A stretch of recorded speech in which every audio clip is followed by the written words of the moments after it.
What's up, guys? It's your girl Chanel Dior, and of course, I'm going through the bullshit today. Just spent my last $10 on filling my tank up with some gas so I can make it to take my kids back and forth to school.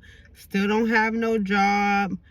Everything is in the works, but I'd rather be a stay-at-home mother and take care of my sons while I get to see them and spend time with them than to be in somebody's office or company doing things like that anyway. All right, but I came up here to talk a little bit about Jeanie and Jeezy. Since y'all love the Remy and Papoose so much, I figured let's make this a thing and start talking about the divorced couples. Now, I've been through the big D, and no, it's not divorce, it's domestic violence. So I feel strongly about love abuse, okay? So divorce is something that's like, it's just the major thing. Like, why get married if you're going to get divorced? So I'm going to reiterate what I said in my last video. As fans to these celebrities, we look at their relationships like it's something so big and so publicized that, we fantasize about being them. Sometimes we want to like walk in their shoes. It's just so exciting to see that they married and the things that they going through, they having a child, everything like that. But as regular people, we also go through some of the same issues. And even though we're not celebrities and we don't have the money, we still go through issues. You think, why would celebrities get divorced? They got all of the money that they need in the world. What is there to argue about? What is there to be mad about? But let's just give it a fill out. Look at Jeezy, Mr. Snowman, Mr. Trap or Die. Jeezy is a transformer from nothing to something. He's a trapper. He's a hood star. He's everything a hustler want to be. Jeezy has made it so many different places. He has his own clothing line. He probably got his own crack. Like Blue Magic, Jeezy probably got his own motherfucking crack and fucking drug out there in the street. Jeezy is a mogul for so much of us. We love him. He gave us the hustler ambition, the music to drive us to be successful. Or at least, if not us, then the dope boy that we Google out over and want so bad in the hood, the neighborhood, the side block, wherever. We everywhere now, All of that to say that, him having a baby with Jeanie Mae, I didn't know that this wasn't his first child because, of course, your girl don't be doing no research. I just be coming up here blabbing and flapping my lips. I didn't know he had another child, but I was listening to, bitch, I'm amazing. Look how I'm blazing, right? And I was so happy. And I was like, look, Jeezy, eyes so low. Now you look like an Asian for real. Like you got an Asian wife and an Asian daughter now, and we would have never expected it. So I'm reading the tabloids and I see Jeanie want him back. And she's supposed to have cheated on him with Mario Lopez. Like, who cheats on Jeezy with Mario Lopez? And then I heard that he wanted a divorce. So I'm like, Jeezy probably was sitting down somewhere at dinner somewhere. And that lady, that loudmouth lady. Because one thing y'all need to know about Asians, they are very ghetto people. They are very ghetto. They are very loud. They can get very obnoxious. Like, that's a part of their culture. Okay? And they very judgmental. Jeezy probably was sitting down, heard some shit, and got mad and started feeling away. Because he's from Atlanta. He's a southern dude. He's like hospitality and all of that. We don't know what he is because you got to be something to make that much money hustling and to get to where Jeezy's at. You got to be something different. So I'm just saying all of that to say, thinking of them getting divorced is like, first of all, you got to think about them getting together. This girl was just with a white man. She's publicized on the real. I never heard her talk about things that would make me think that she would end up with a young Jeezy. It's so many women that would love Jeezy. Black women, okay? Let's just keep it a buck. There's so many black women that would have loved him from the sun up to the sun down, would have treated him like the king, the snowman that he is, everything, knew everything about him, everything. So for him to choose her was like a wow moment. And I feel like, did he make the wrong decision? Did he put out the wrong depiction of himself to us. You know, we your fans, we love you, we trap or die for you, we go through the bullshit for you, you know, we accept these niggas for you after everything you done taught them, and then you leave us out here and go to the Asian? You need an Asian invasion? Like, what's good? Like, what's good with that?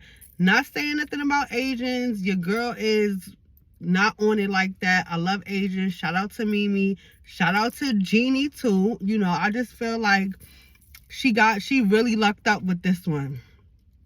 Even with Tamar being on her panel and being from Atlanta, being from the South, like, Jeezy, you could have chose Tamar because Tamar is kind of single too. But either way, he chose Jeanie. They got married, and now he wants a divorce.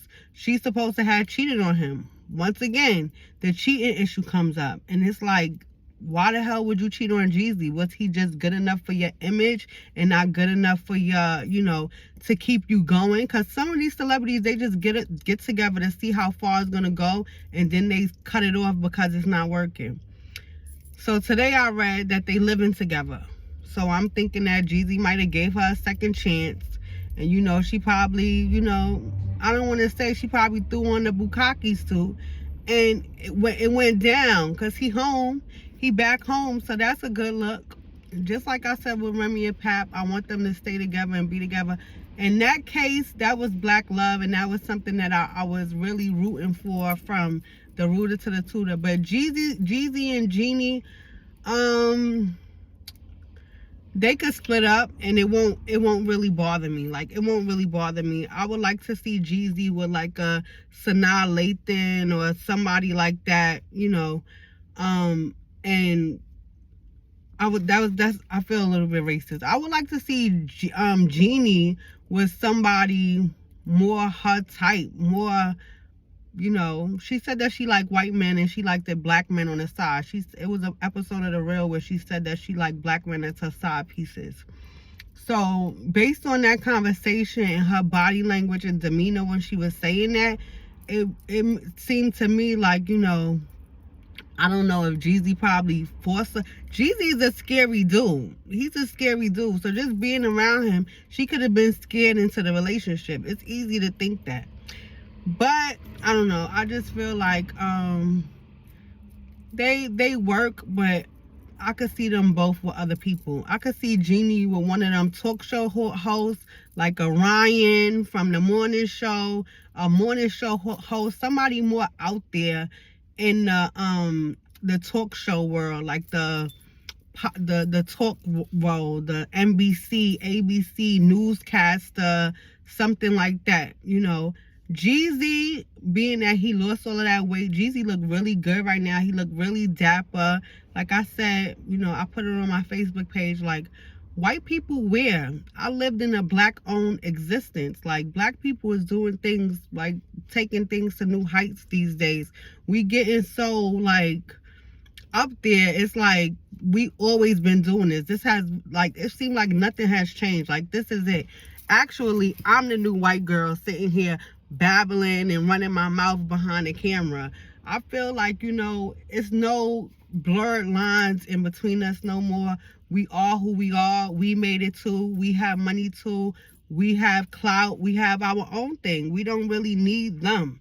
So to see cultural connections and diverse connections like the Jeezys and Jeanie, or the James St. Patrick, fucking Omari. He got a white wife or whatever that we very accepting of because we love him. So, you know, it's a good thing. It's a good look. And it makes for some beautiful babies. Let's just keep it a buck. But sometimes I can't lie, when I first heard about it, you can't say that you wasn't mad when you heard Jeannie Jenkins. You can't say that you wasn't mad about that. Know what I mean? It's like she's like the carrot, the little what you call it? Damn, what the fuck do you call this carrot?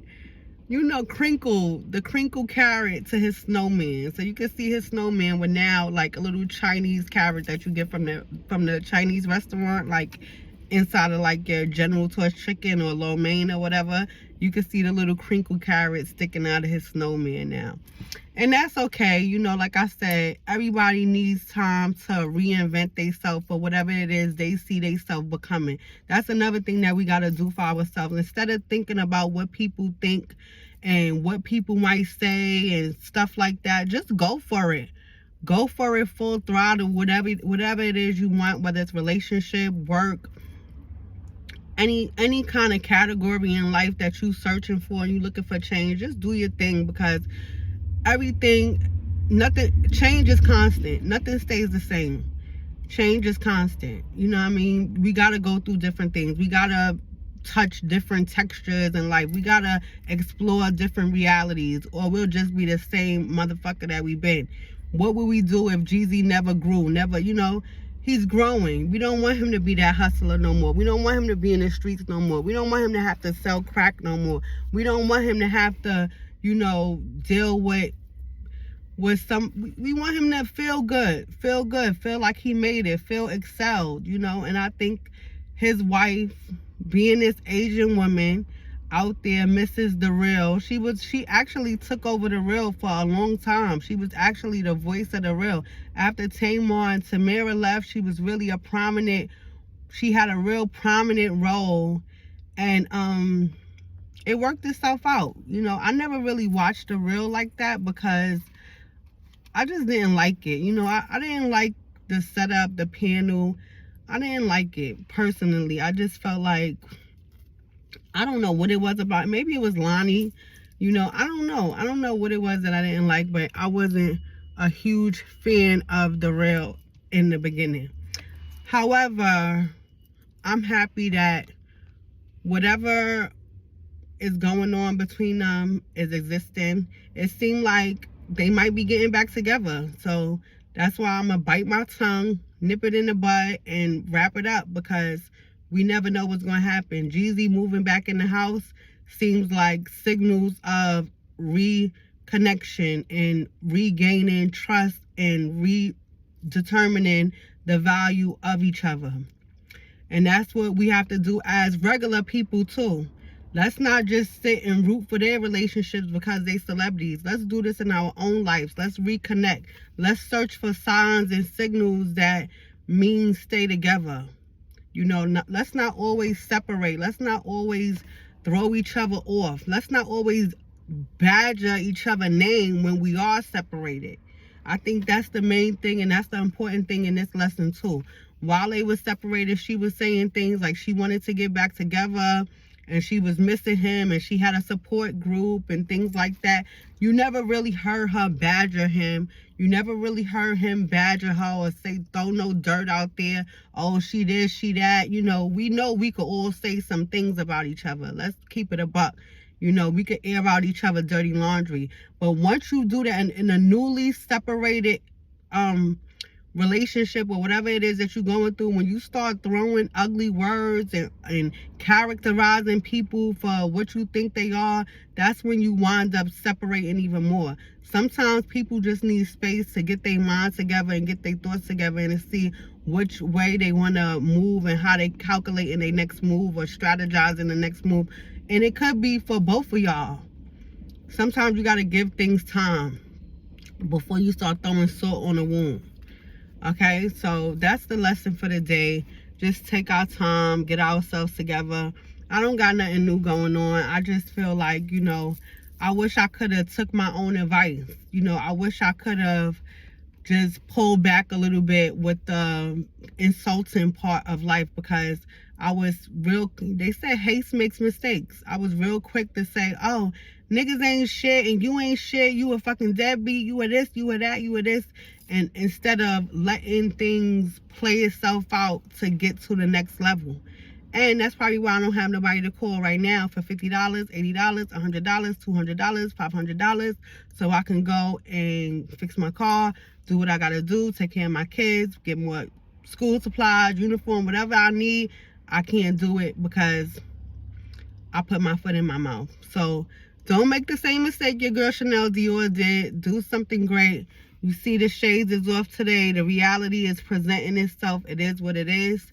Take your time before you make any rash decisions in life, period. Always calculate your next move. Strategize and re-strategize before you attack or before you jump into the next endeavor. Y'all have a good one. Make sure you subscribe to this video and all the other ones. Go back, watch your girl, see what I got to say. Hit the like button, leave a comment, and thanks for watching. Peace.